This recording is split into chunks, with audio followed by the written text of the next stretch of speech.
Assalamualaikum warahmatullahi wabarakatuh. Bismillahirrahmanirrahim.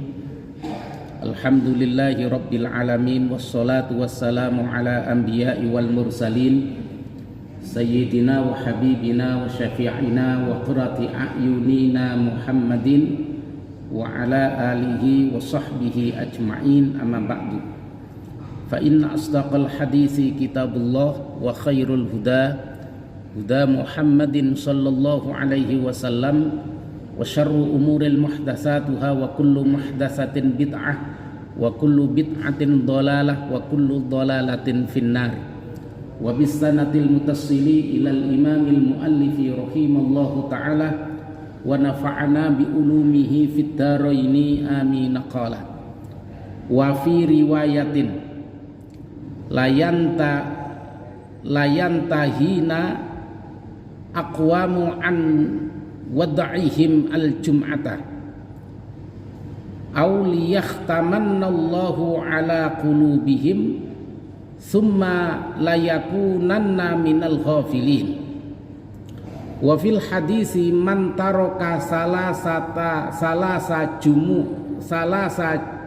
juma'in nahawanan toba Allahu ala qalbihi. Rawahu Abu Dawud wa Turmudi bi isnadin hasanin wan Nasa'i bi isnadin sahihin ala syarti muslimin.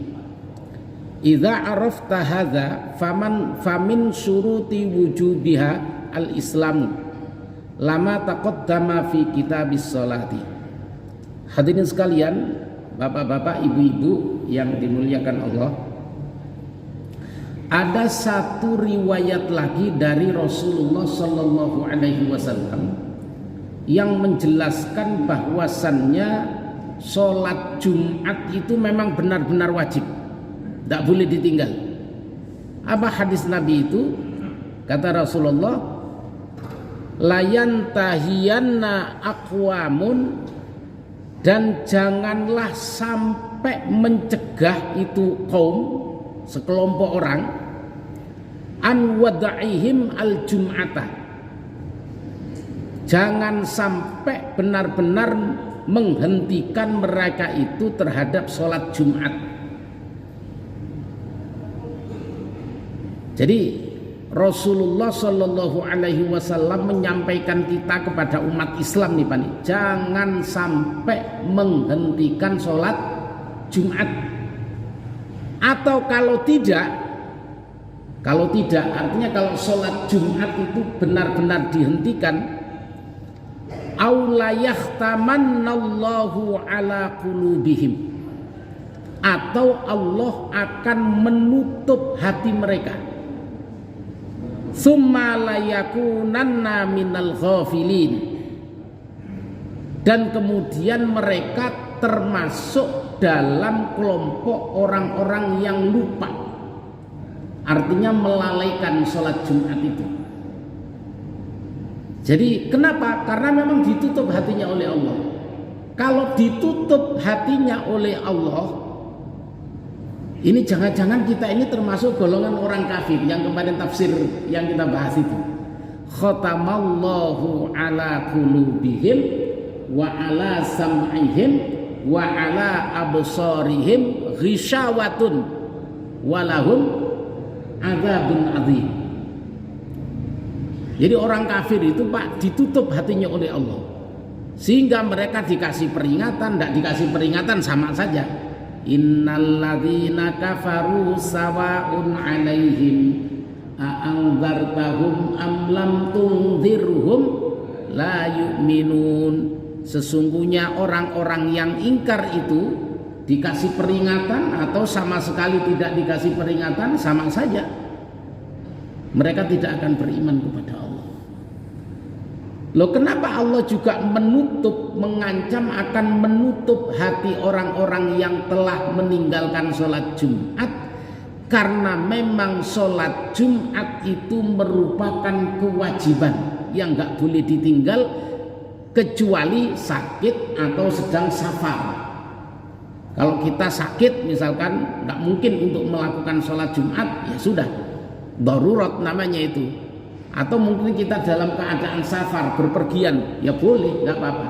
Tapi di luar itu sholat Jumat mempunyai kewajiban. Kalau sampai tidak dilakukan, kata Rasulullah, Allah akan mengancam dengan menutup hatinya, hati mereka yang tidak melaksanakan sholat Jumat itu, dan memasukkan mereka itu ke golongan orang-orang yang ghafil, orang-orang yang lupa kepada Allah Subhanahu wa taala. Ini betapa penting sholat Jumat itu, ya. Terus ada hadis lain, wa fil hadisi, dan dalam hadis yang lain itu, man taroka salasa juma'in, barang siapa orang yang meninggalkan 3 kali sholat Jumat. Jadi orang yang sengaja meninggalkan sholat Jumat 3 kali, nahawanan, dengan kelalaiannya, jadi sengaja tanpa ada uzur ditinggalkan sholat Jumat itu, toba Allahu ala qalbihi, maka Allah akan menutup hatinya. Jadi kalau batasnya sampai 3 kali sholat Jumat ditinggalkan secara berturut-turut, maka Allah akan menutup hati orang itu. Adapun hadis ini rawahu Abu Dawud wa Tirmidzi bi ihsanin hasanin. Menurut Imam At-Tirmidzi hadis ini adalah hadis yang hasan. Wa Nasa'i bi isnadin sahihin. Menurut Imam An-Nasa'i hadis ini sahih. Karena ini sebagai hadis sahih, maka bisa dijadikan sebagai patokan hukum bahwasannya sholat Jumat itu hukumnya wajib, tidak boleh ditinggalkan, ya. Maka dengan demikian, idza arafta hadza, maka jadilah ini sebagai pengetahuan kalian. Jadi jangan sampai kita melakukan tidak melakukan sholat Jumat karena tidak ada faktor uzur. Pak, bagaimana kalau masjid penuh? Ya di belakang, di luar masjid. Kalau halaman ini, kalau kantor ini saya kira cukup. Kadang ada yang sampai ke halaman kami di Masjidil Haram itu sampai ke pinggir-pinggir jalan, ya. Famin surutin wujubiha, maka bagian dari syarat-syarat wajibnya sholat Jumat itu adalah al-Islamu, beragama Islam. Jadi penjelasan kemarin itu sama hari ini adalah menunjukkan bahwasannya sholat Jumat itu wajib hukumnya bagi umat Islam. Lama taqaddama fi kitabis sholati, yang telah dijelaskan dalam kitab-kitab yang membahas tentang kitabus sholat. Qala wal hurriyatu wal bulughu wal aqlu. Syarat selanjutnya setelah Islam itu adalah hurriyah, merdeka, wal bulughu, dan balik, wal aqlu, dan punya akal. Balik itu apakah anak kecil yang belum balik boleh melakukan sholat Jumat? Boleh, karena untuk tarbiyatul aulad, memberikan pembelajaran kepada anak. Tapi ketika nanti anak-anak ini bikin kisruh, paham gak Pak maksudnya bikin kisruh? Biasanya kalau ada anak nyampur, wah udah suaranya kayak pasar. Bagaimana? Hendaknya ada pengurus masjid yang menata. Karena kalau tidak ditata, repot Pak. Karena saya pernah sholat Jumat di Kecamatan Cilincing itu di atas, anak-anak ini ditaruh di atas, tapi nggak ada yang ngatur di atas. Nah sementara khutbahnya kayak begini, mimbarnya kayak di atas gini nih Pak. Jadi anak-anak ramai di atas, wah kita nggak konsentrasi khutbah itu. Nah ini yang termasuk mengganggu. Ketika ada anak yang mengganggu, hendaknya ditertibkan, ditata dengan baik. Mungkin pengurus masjid, boleh nggak saya masbuk Jumat Pak? Boleh, nggak apa-apa, demi ketertiban umum. Jadi misalkan ada satu di masjid itu ada satu pengurus yang bagian natain anak-anak ini. Karena anak-anak itu tidak bisa dihilangkan Pak, tidak bisa diusir. ditata anak-anak ini supaya benar-benar sholat Jumat ketika sudah Allahu Akbar tetap diawasi. Nah, ketika kemudian khotib itu sudah baca surat setelah surat Fatihah, maka yang nata tadi itu ikut melakukan sholat Jumat. Nah, kalau sudah masih mendapati rakaat pertama, maka tidak perlu lagi masbuk tentang sholat Jumat. Ya, punya akal. Bagaimana punya akal yang dimaksud? Insya Allah ini akan kita bahas pada pertemuan yang akan datang. Wallahu a'lam. Ada pertanyaan? Silakan Pak. Ya, yang mana? Oh iya silakan Pak. Gimana? Wajib.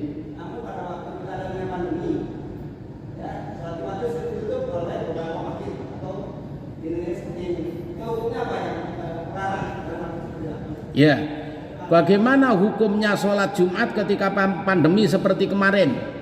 Sholat Jumat ditutup, maka dalam kondisi yang darurat, termasuk sakit tadi itu Pak, itu gugur kewajiban sholat Jumatnya.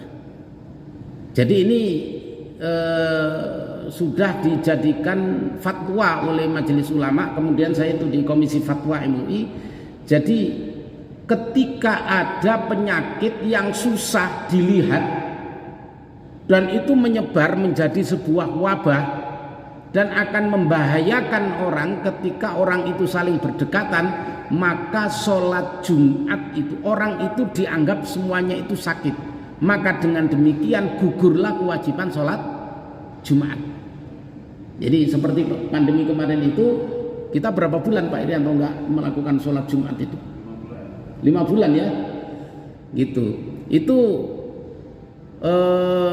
apakah kita mengkodok sholat Jumat? Sholat Jumat itu tidak ada kodok.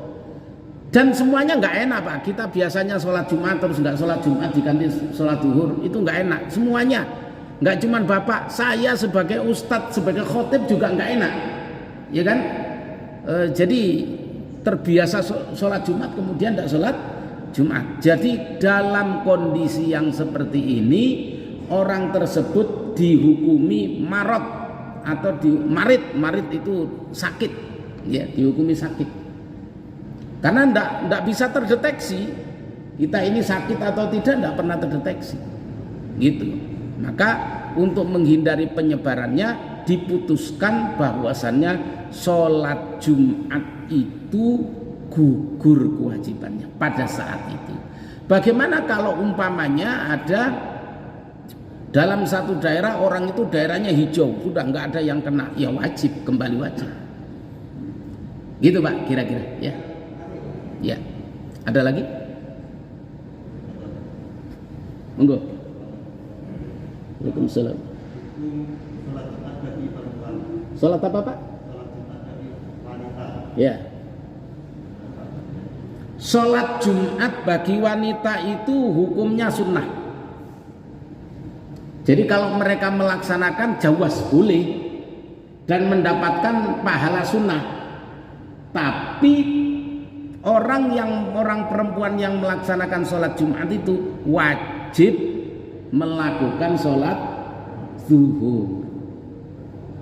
Ini banyak Pak di daerah-daerah, mungkin sebagian di daerah bapak-bapak sekalian itu di kampung-kampung itu banyak perempuan yang datang ikut mengikuti sholat Jumat. Boleh nggak? Ya boleh-boleh saja, tapi tidak menggugurkan sholat zuhur. Gitu Pak kira-kira.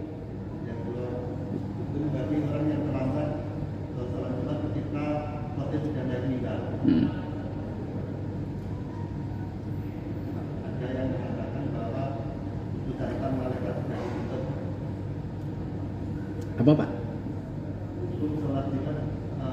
Khotib naik mimbar.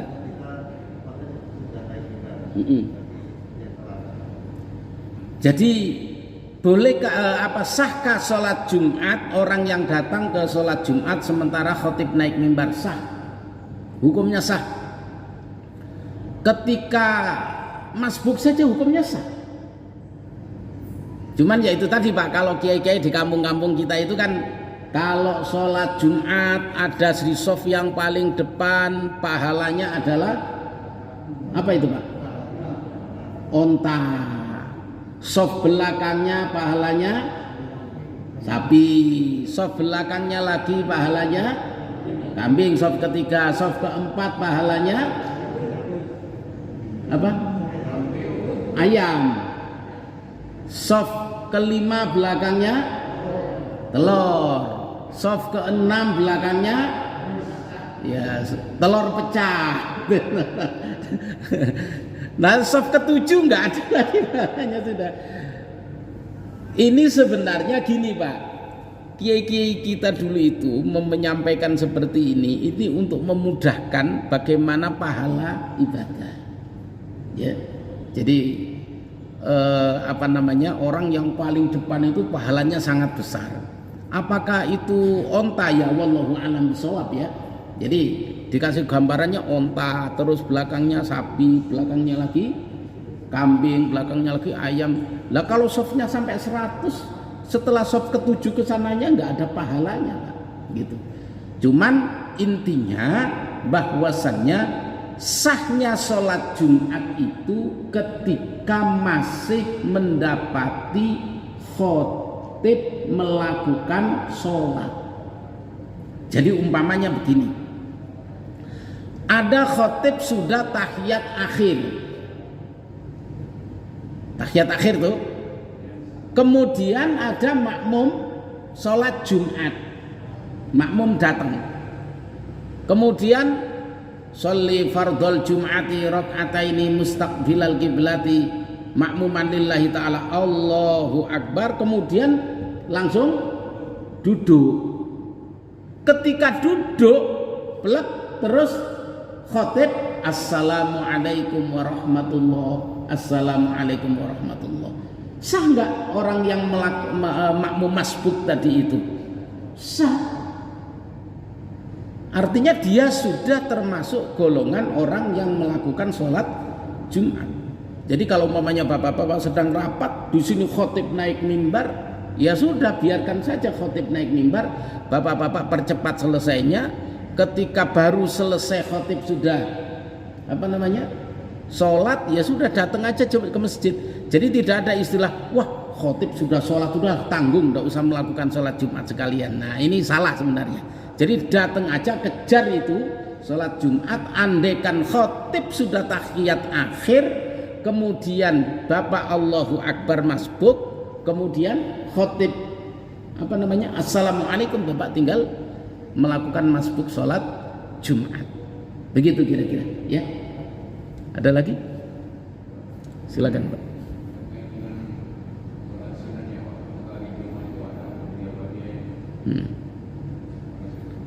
Sholat sunat qobliyah ba'diyah Jumat itu sebagian ulama ikhtilaf Pak. Ikhtilafnya begini, ada yang memberikan penjelasan sholat qobliyah ba'diyah itu tidak ada. Sholat ba'diyah sama qobliyah Jumat itu tidak dilakukan karena Rasulullah tidak melakukan itu. Akan tetapi sebagian ulama lain itu memberikan pendapat bahwa sholat sunnah qobliyah ba'diyah itu tetap mempunyai hukum sunnah muakkadah. Kenapa demikian? Karena sholat Jumat itu sebagai gantinya sholat zuhur. Maka dengan demikian ketika orang itu melakukan sholat Jumat, kan sholat zuhurnya jadi hilang, ya kan? Meskipun ini pun ikhtilaf, ini ada ulama yang tetap ketika ada sholat Jumat maka sholat zuhurnya mempunyai kewajiban. Ada nanti penjelasannya di sini. Jadi disitulah kemudian kedudukan sholat qobliyah Jumat dan ba'diyah Jumat itu mempunyai hukum sunnah sebagai ganti daripada sholat qobliyah zuhur dan ba'diyah zuhur. Bagaimana penjelasannya nanti Pak, dalam ini kan mumpung bab Jumat ya, nanti akan penjelasan tentang sunnah-sunnah Jumat. Begitu Pak kira-kira. Ada lagi? Cukup ya? Saya ingatkan sekali lagi, mungkin besok malam ya Pak, malam Jumat ya Pak Haji Heru, ada yang berkenan ikut kajian tafsir Jalalain, tafsir Al-Quranul Azim, dan kitab Sahih Bukhari, silakan bergabung, yang nanti linknya akan dibagikan melalui grup. Terima kasih, mudah-mudahan ngaji kita diberikan berkah oleh Allah Subhanahu wa taala. Al-Fatihah.